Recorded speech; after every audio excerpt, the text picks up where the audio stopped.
They don't knock, they don't scream, they mimic your voice and stand just outside the light. These are the stories of the Skinwalkers, still feared, still seen. Among the Navajo and other tribes of the Southwest, there's a being so feared, most won't say its name, but we will, Skinwalker. In Navajo, they're called Yi Naldlushi. With it, he goes on all fours. A dark witch who can take the form of animals or people. They don't transform by accident. A person becomes a skinwalker only after breaking sacred taboos, often by killing a loved one. In return, they gain powers, speed, strength, mimicry, mind control, and the ability to shift forms at will. They're said to run like beasts with glowing eyes and a smell of rot. They can sound like your family, but something always feels off. Skinwalkers are not legends for entertainment. They are spiritual threats, and they are still feared today. Many native communities will shut down a conversation instantly if you bring them up. It's not superstition, it's survival.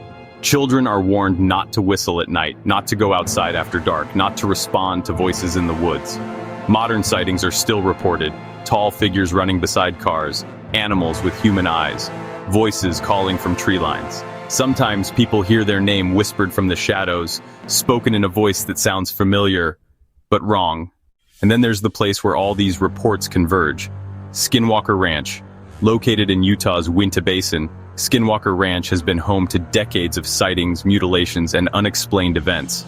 The Sherman family, in the 1990s, reported strange creatures, orbs, invisible entities, and cattle surgically mutilated. Their animals were found bloodless, organs removed with precision. No tracks, no predators, no sound.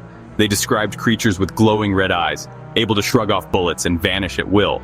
Soon the ranch was bought by a group backed by aerospace billionaire Robert Bigelow and quietly funded by the US government. Yes, real money, defense money, was spent investigating the ranch, not just for UFOs, but for what some believe were skinwalkers. Government researchers reportedly experienced things too. Mental breakdowns, shadow figures, and voices whispering threats. The files never officially mentioned skinwalkers, but those who worked there say something beyond science was watching. So what are they really?